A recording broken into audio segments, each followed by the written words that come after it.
안녕하세요. 한혜솔입니다. 3월의 마지막 거래일 브리핑 시작하겠습니다. 먼저 뉴욕 증시 마감 상황 보겠습니다. 네, 확실히 변동성이 굉장히 크네요. 하루 만에 다시 오름세로 돌아섰습니다. 다우지수가 3.19% 오르면서 23일 저점 대비 20% 올라섰고요. 나스닥과 S&P 500도 각각 13%와 17% 넘게 상승을 했네요. 트럼프의 사회적 거리두기 연장과 또 코로나19 백신 개발 기대감 덕분인데요. 우선 트럼프 대통령이 4월 12일 부활절까지 경제 정상화를 추진하겠다고 했었는데 이를 포기하고 좀 더 현실적인 대응책을 내놨습니다. 사회적 거리두기 지침을 4월 30일까지 한 달 연장했고요. 또 6월 1일까지 미국 경제를 회복시키겠다고도 밝혔습니다. 장기적으로는 이 결정 덕분에 추가적인 확진자 폭증 사태를 막을 수 있을 것이라는 안도감이 번졌고요. 이런 걸 보면 역시 코로나19 확산을 막는 게 최우선 과제라는 것이 분명합니다. 그리고 뉴욕 증시에서도 마찬가지로 백신과 진단키트 관련주에 대한 기대감이 굉장히 높습니다. 존슨앤존슨이 코로나19 실험용 백신에 대한 임상시험이 오는 9월 시작될 것이라고 밝히면서 주가가 8%대 급등했고요. 제약사 에보트도 즉석에서 5분 만에 코로나19 감염을 검사할 수 있는 분자진단 키트를 출시한다는 소식에 6.5%나 뛰었습니다. 하지만 안심하기는 이릅니다. 증시 변동성은 여전히 크고요. 또 실업 대란에 대한 우려도 여전합니다. 미국은 대표적으로 소비가 이끌고 가는 사회예요. 소비가 죽어버리면 경제도 완전히 가라앉게 되죠. 그런데 지금 사상 최악의 실업률을 기록하고 있고 또 경제 정상화의 조짐은 아직 보이지 않고 그래서 미국 소비가 계속해서 악화될 경우에 우리를 포함한 주변국들에 미치는 영향도 굉장히 클 텐데 계속해서 경계 태세를 유지해야 할 것 같습니다. 네, 그럼 이번에는 유가 마감 상황 보겠습니다. 국제유가 18년 만에 최저치로 떨어졌습니다. 장중 한때 9% 이상 폭락하면서 배럴당 20달러 선이 깨지기도 했는데요. 코로나19 사태로 전 세계 원유 수요가 증발한 상황에서 사우디아라비아와 러시아의 증산 경쟁이 4월부터 전면전에 돌입하기 때문입니다. 결국 WTI는 전거래일 대비 6.6%나 떨어진 배럴당 20달러 9센트에 거래를 마쳤네요. 이렇게 비정상적으로 낮은 유가 또한 증시의 불안 요소로 작용할 수 있겠습니다. 네, 현재 시각 오후 1시 46분 지나고 있는데요.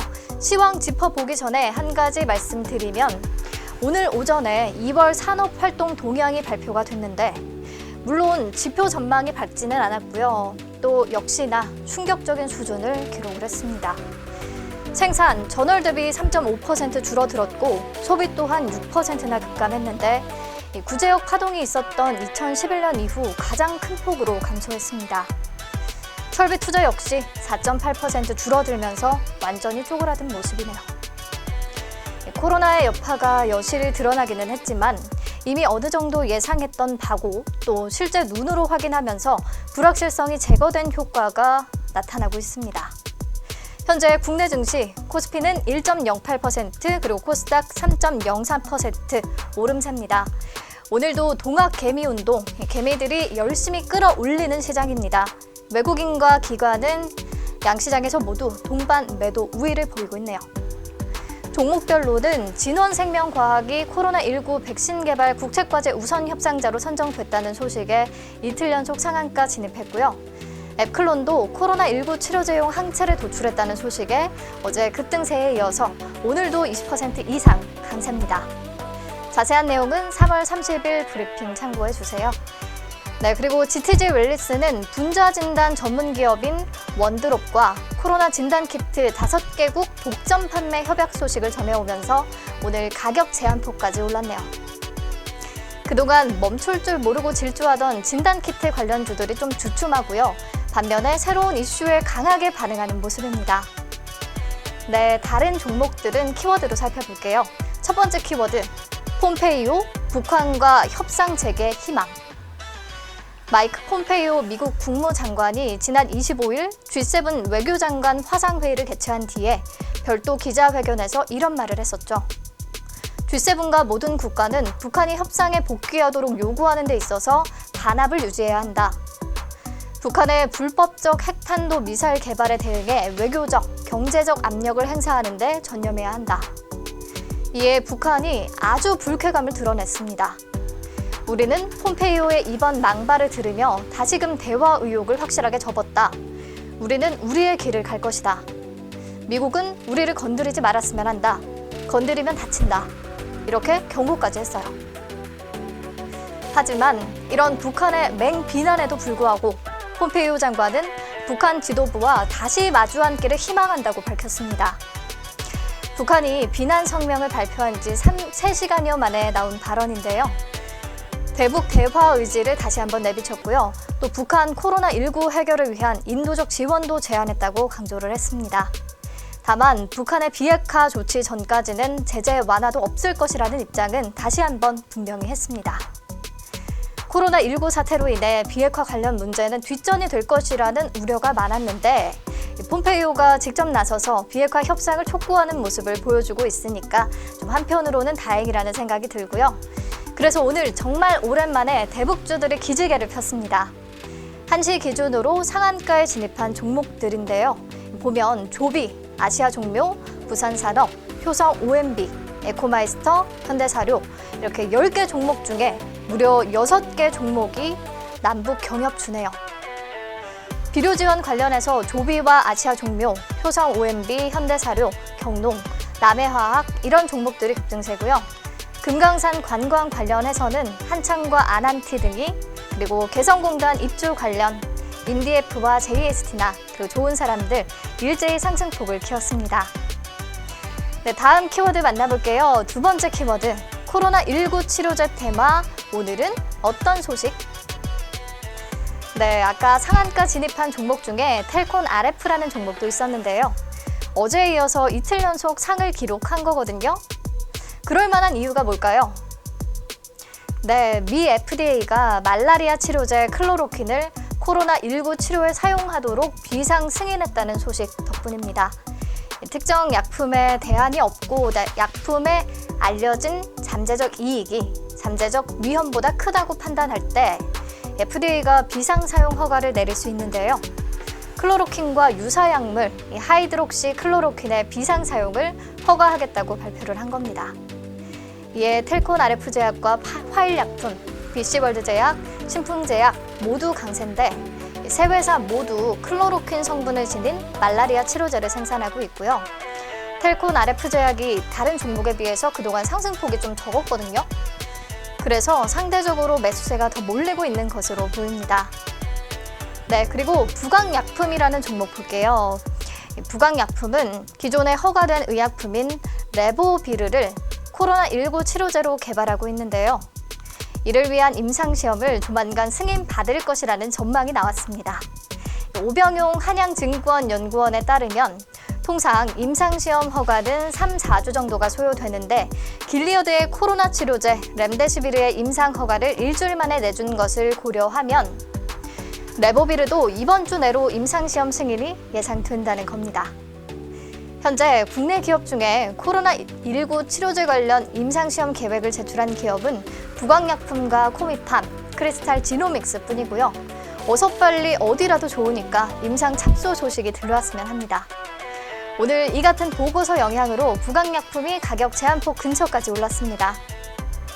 그리고 GC 녹집자 랩셀도 어제 NK세포를 활용한 코로나19 치료제 개발에 착수한다는 소식을 전해왔죠. 최근 아주 가파른 상승 그래프를 보여주고 있는데 미국 바이오텍 클레오 파마슈티컬과 공동으로 치료제 개발 프로젝트를 가동한다고 하고요. 녹십자 랩셀의 NK세포 치료와 또 클레오사가 보유한 항체 유도 물질이 함께 활용됩니다. 프로젝트는 투 트랙으로 진행이 되는데 하나는 감염세포를 직접 공격하고 다른 면역세포를 활성화시켜서 장기적인 면역 반응을 유도하는 NK세포 치료제를 코로나19 치료제로 개발하게 되고요. 또 다른 하나는 NK세포 치료제의 중화 항체 역할을 하는 클레오사의 항체 유도 물질을 함께 활용해서 치료제로 만듭니다. 한국과 미국에서 빠르면 올 하반기에 인체 임상에 나설 계획이라고 하네요. 네, 그리고 코로나19 관련 다른 관점에서 관심 가져볼 종목 하나 말씀드리면서 두 번째 키워드 마무리할게요. KG 이티스라는 폐기물 처리 업체인데요. 생활 폐기물과 사업장 폐기물 처리는 물론 또 의료 폐기물을 처리하는 유일한 회사입니다. 의료 폐기물은 기존 지정 폐기물과는 다른 라이선스를 필요로 하고 또 처리 과정도 까다로워서 진입 장벽이 높은 편이거든요. 코로나 사태로 의료 폐기물에 대한 관심도 높아진 상황이라 이 회사에 대한 투자 심리도 개선될 가능성이 있습니다. 네, 마지막 키워드 빨리 볼게요. 사상 첫 온라인 개학 현실화. 코로나19 확산세가 좀처럼 잦아들지 않자 온라인 개학 가능성이 계속 언급됐었는데요.